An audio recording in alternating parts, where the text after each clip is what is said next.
Olá, amigos e amigas, que o Espírito Santo derramado sobre Pentecoste esteja com cada um de vocês. Hoje nós vamos estar falando sobre a experiência comunitária das tribos e vamos iniciar aí um pouco a linha do tempo da época das tribos.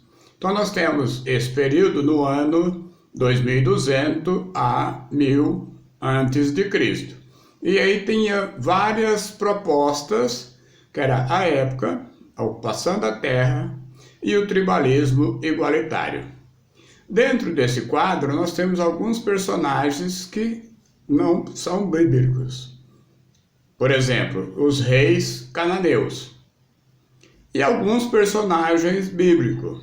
O Josué, a Débora, o Baraque, o Gedeão, o Jefté e o Sansão. E aí, diante de tudo isso, há um contexto histórico. Nesse contexto histórico, como que eram realizadas as atividades? Primeiro, dentro da ocupação da terra, nas planícies. Havia lá as cidades-estado, que eram cidades independentes, os reis, que eram monopolizadores das leis, que defendem o exército permanente. Havia lá os deuses justificadores da exploração. Qual que eram esses deuses? O Baal, o Aserá e o Astarte. Dentro do sistema tribalismo e do tribalismo igualitário, eles se organizavam em montes, organizados por clãs. O poder era descentralizado, sem reis, sem impostos, a propriedade era coletiva, as leis eram comunitárias e o Deus deles era o Deus libertador, igual a Javé. Dentro do período dos personagens bíblicos, eles vão descendo as planícies, né? Há uma crescente organização por tribos, há uma distribuição comunitária de terra, há as guerras de defesa, né, principalmente a partir da Assembleia de Siquém. E aí existe uma aceitação de Javé por todos. Qual que foram os grandes escritos da época?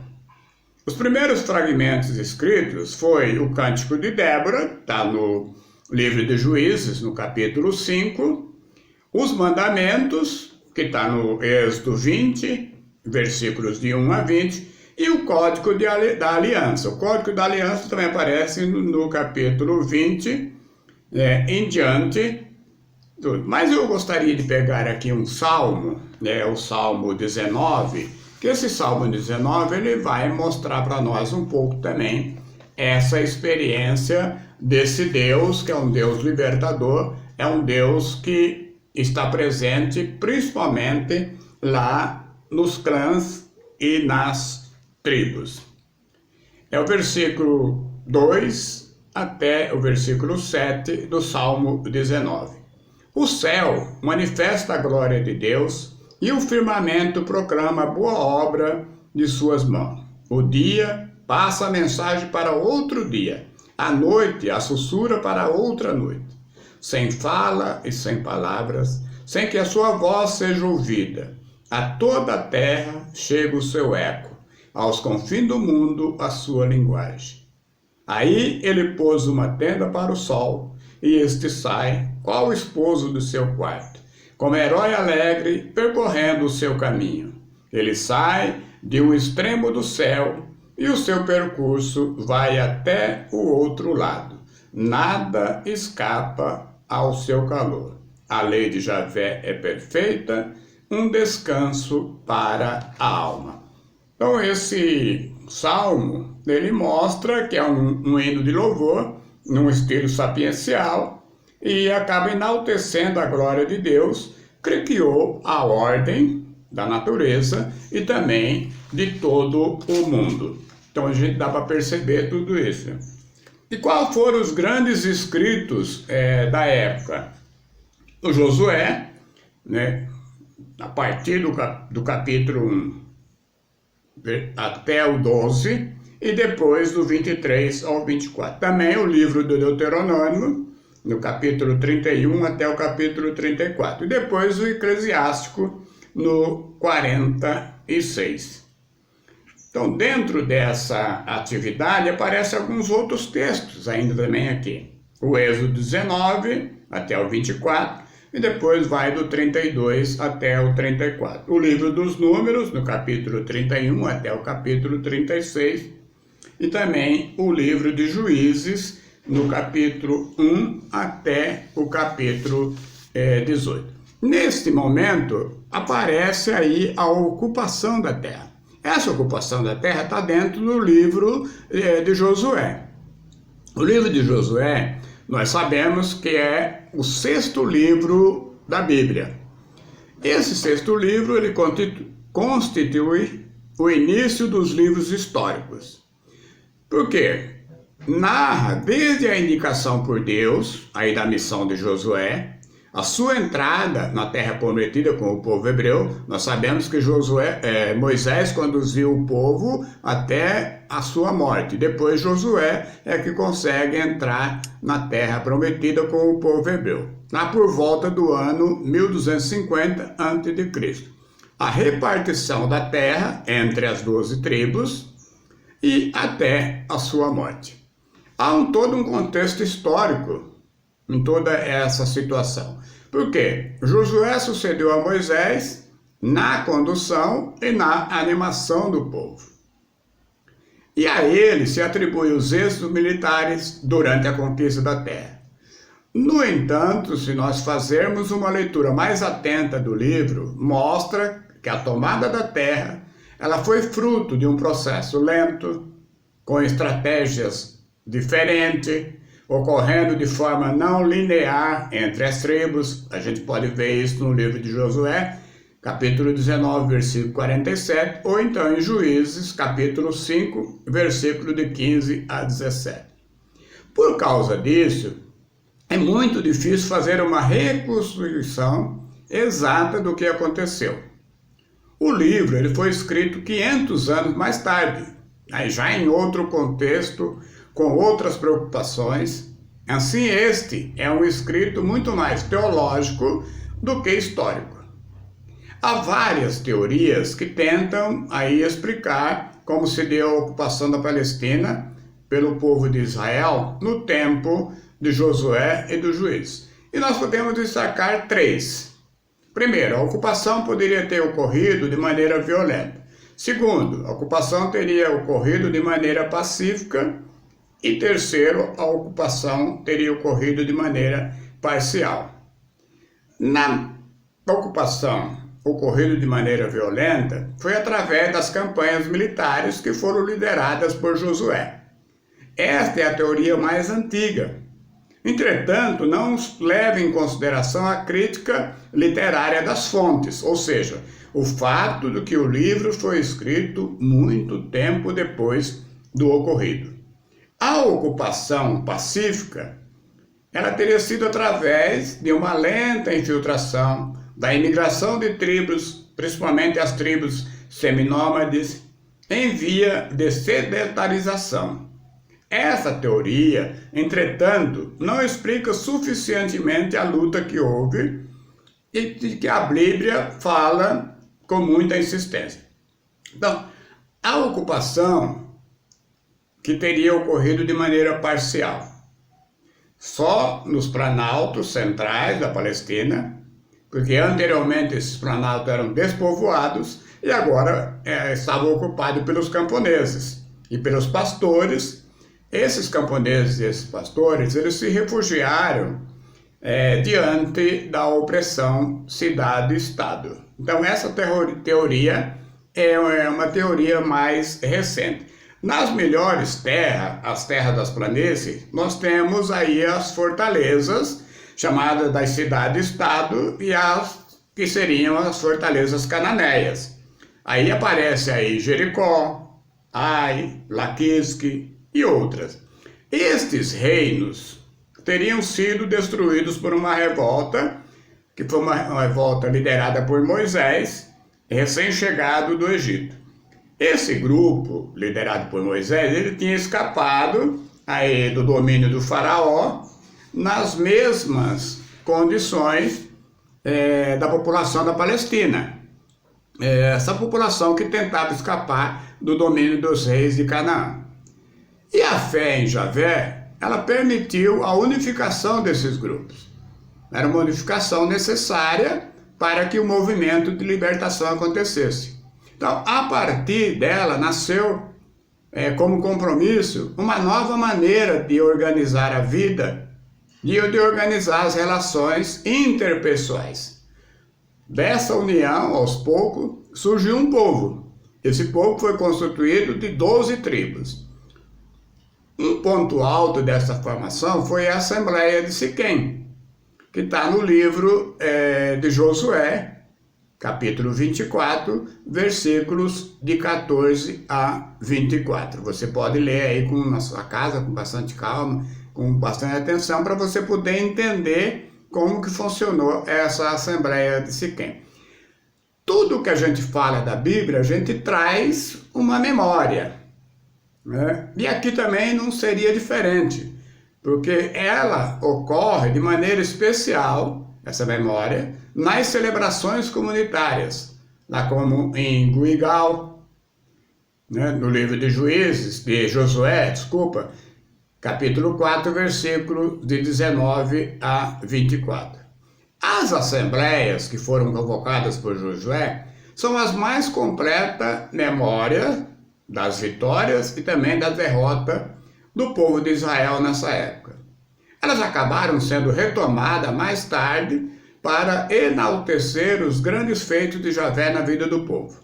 Ou seja, a travessia do Jordão, a tomada de Jericó e a conquista da terra. Esses textos, a gente poderia estar fazendo um aprofundamento a partir do Salmo 78, versículos 54 e 55, o Salmo 105, dos versículos 44 e 45, o segundo livro de Macabeus, no capítulo 12, versículo 15, e a carta aos Hebreus, no capítulo 11, versículo 30. Naquele tempo, as tribos, elas conviviam ainda de perto às tradições cananeias. E dentro dessa tradição cananeia, a idolatria ela era constante. Por isso, tanto o livro de Josué, como os demais da obra deuteronomista, sobretudo o livro de Juízes, exortam o povo a não adorar os ídolos estrangeiros. E isso não é só uma questão religiosa, mas também é uma questão política. Por trás de um ídolo está um grupo que quer dominar os demais. Esses grupos, lá naquela época, acabavam impondo, pela força, um sistema opressor na economia e também na relação entre as pessoas. Diante de tudo isso, no quê? No acúmulo do ter, do saber e do poder. Quando o povo cai na idolatria, esquecendo a aliança, a consequência é a desorganização. E aí vem o domínio estrangeiro como castigo. Aí o povo clama, e Deus o que ele faz? Ele envia lideranças para salvar a nação e libertá-la. Então, este é o esquema apresentado no livro de Josué, principalmente no capítulo 23. E também em outros livros. Eu poderia citar aqui Juízes, capítulo 2, versículos de 11 a 19, o capítulo 3, versículos de 7 a 11, o primeiro livro de Samuel, no capítulo 12, versículos de 6 a 24, o primeiro livro dos Reis, no capítulo 8, versículos 22 a 61, o segundo livro dos Reis, no capítulo 17, versículos de 7 a 23, e o livro do Deuteronômio, no capítulo 30 e 31. O livro de Josué, ele faz uma interpretação desses fatos. Nós podemos perceber que não é uma simples narração, mas é a revelação da mensagem da presença de Deus nos fatos. E existe aí um personagem que é o personagem principal. Qual que é esse personagem principal? A terra prometida. Deus realizou a promessa feita aos patriarcas e às matriarcas. E o povo foi libertado da escravidão para quê? Para ser próspero e livre na terra que Deus lhe prometeu. É um livro que demonstra a gratidão do povo. Porque apesar da conquista da terra não ter sido fácil, a posse ela veio através de um longo processo. Era um processo de luta, um processo de tomada de consciência do novo que Deus quer.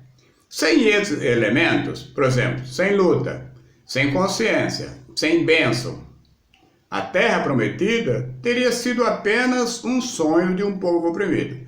Então, nós continuamos nos nossos dias de hoje. Se a gente não tiver luta, se a gente não tiver consciência e bênção, tudo aquilo que nós vamos fazer em prol da comunidade, em prol do nosso próximo, do nosso irmão, é apenas um sonho.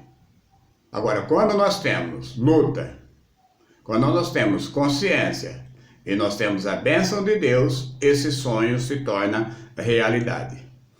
E aí, como que foi a organização da terra a partir do livro de Juízes? O livro dos Juízes, ele relata fatos situados também entre o ano 1200 e 1000 a.C. Ele acaba descrevendo a continuação da conquista da terra e a vida das tribos até o início da monarquia. Por quê? Trata-se de um tempo de democracia tribal.